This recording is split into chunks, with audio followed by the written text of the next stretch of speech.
Hello, inakuaje? Bana, niko hapa leo ku-clear kitu kimoja. Kwa sababu nimeona comment nyingi sana ambazo watu wana comment kwenye engo ya kama kunilaumu sometimes. Kwa sababu wanasema kwa nini kulingana na ile post yangu ambayo nimeposti kwamba nimemjengea mama nyumba. Sasa kuna some people wana post kwamba kwa nini mama na asiwe baba.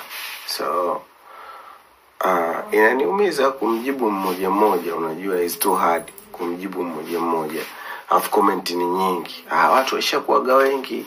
Kama watu maarufu wakifanya kitu jua wamefanya kwa ajili ya mama, akifanya kitu wamefanya kwa ajili ya mama. So ina maana baba hana nguvu au baba sio mzazi. No. Baba ni mzazi.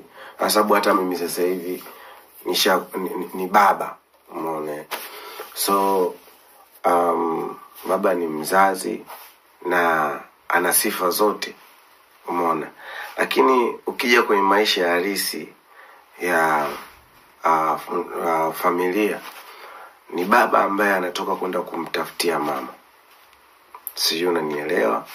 Kwa hiyo hata tukiwa tu mbali ya kuwa sisi kama watoto kuwajengea wazazi wetu kina mama, lakini hata wenyewe wanapoishi huwa baba anatoka kwenda kumtafutia mama, umeona, na anamtafutia kwa moyo mmoja.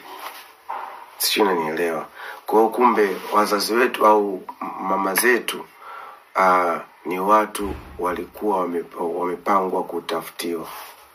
Japokuwa nowadays watu wanapambana wenyewe, kina mama wanapambana wenyewe, au wanawake kwa ujumla wanapambana wenyewe, lakini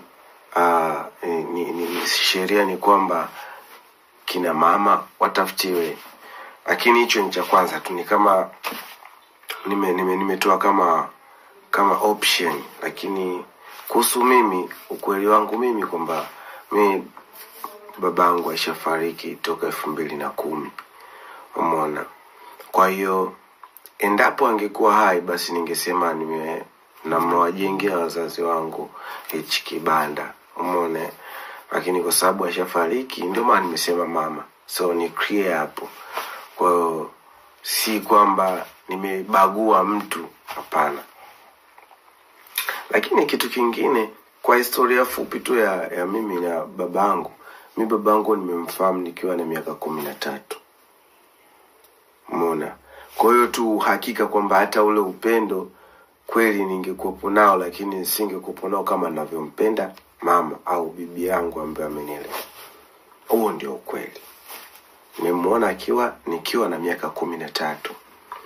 Na nilimuona baada ya kuwa nimezidiwa shule kwamba natakiwa ni madaftari, alafu uwezo sina, nilikuwa naishi na bibi yangu, umeona.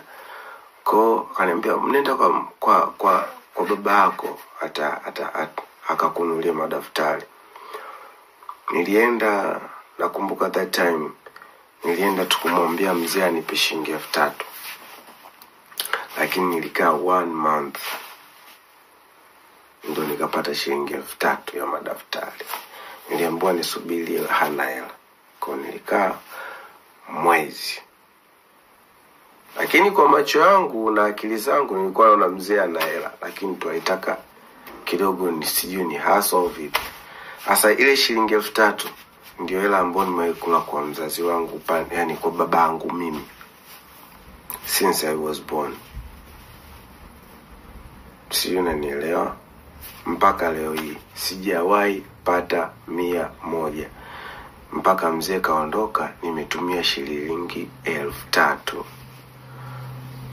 Si mzungumzi kwa ubaya, hapana. Na sitaki kujua yeye na mama yangu, kwa sababu mimi mama na mzee wangu walitengana. Sikutaka kujua walitengana kwa sababu gani. Na sitaki kumweka kwenye ubaya. Na najua kwa nini kulikuwa kuna matunzo hafifu, kwa sababu sikuishi naye. So na mimi kulingana na hicho kitu ambacho nimekiona, najitahidi mimi kuwa baba bora kwa watoto wangu au kizazi changu kitakachokuja. kwa sababu sijapenda yale malezi ambayo niliyapata kutoka kwa mzazi wangu upande wa baba. Sikupenda. Kwa nilitamani siku moja na mimi kwamba hata kama nitakachukua na kifaa hichi kakupa babako, hichi kakunulia babako, hichi hata kama simuoni, lakini ile hichi kafanya babako, hichi kafanya ingekuwa inanipa nguvu. Kwa hiyo hata mimi najifunza kwamba kumbe nikiwa karibu na watoto wangu au nikimtunza mtoto wangu ndipo nitakokuwa napata ile power ya mwanangu akikua anione kama mzazi. Hivyo tu. Lakini pia na uhakika angekuepo ningefanya mazuri, nisingeweza kutengeneza hizo picha kwamba kuna hichi hapana. Kwa hiyo nimefanya kwa mama kwa sababu babangu alishafariki toka kitambo. Hivyo tu ndugu zangu, mne comment malalamiko au mne comment, kuna wengine hadi wanatukana, lakini the clear is that mzee wangu alishafariki.